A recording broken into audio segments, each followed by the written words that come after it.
నా పేరు హూతా. నేను జపాన్లో క్యాపిటల్ సిటీ టోక్యో దగ్గర నుంచి వచ్చాను. తమరి గురించి నాకు తెలియదా చెప్పండి. తెలుసు కదా. నేను తెలుగు నేర్చుకుంటున్నాను. తెలుగులో వీడియోస్ చేస్తున్నాను. క్లాప్స్ బా. ఇంకా కష్టం తెలుగులో, కానీ ట్రై చేస్తాను. లాంగ్వేజ్ నీకు పెద్ద ప్రాబ్లం అవుతుంది.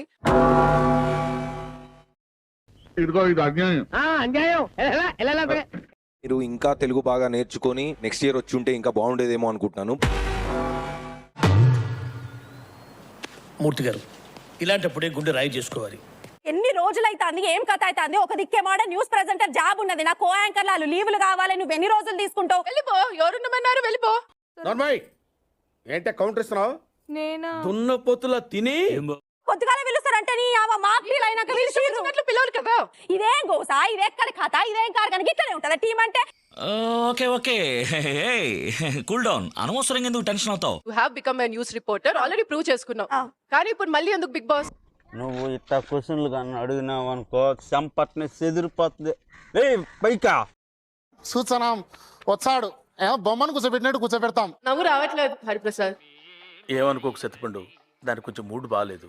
బిగ్ బాస్ హౌస్ లోకి నేను ఎందుకు పంపాలి? బిగ్ బాస్ హౌస్ లోకి ఎందుకు పోవాలంటే ఎందుకు పోకూడదని అనుకున్నాను ఫస్ట్. ఆపు, అక్కడతో ఆపే. ఒక్క ఛాన్స్ అండి, ఒకే ఒక ఛాన్స్. ఇంత డాన్స్ కే అలసిపోయినావు, రేపు హౌస్ లో ఏం చేస్తావు హేమంత్? అంటే మ్యామ్ పొద్దున్న నుంచి ఎనర్జీ డౌన్ అయిపోయింది. ఎందుకు? అయ్యయ్యో, సానుభూతి వద్దురా. మొత్తం మెంటల్ స్ట్రెస్ అయిపోయింది.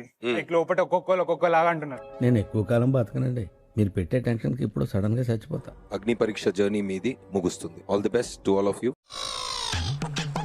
ఓకే బ్రదర్స్, ఒక తల్లి కడుపున పుట్టకపోయినా ఒకే ఆటోలో కలిసి ప్రయాణం చేశాం. నెక్స్ట్ ఎపిసోడ్ నుంచి స్టార్ట్ ఇంకా బీటింగ్. All the best. ఆగలేకపోతున్నాను సార్, ఆశతో ఆతృతగా ఉంది, సంతోషంగా ఉంది.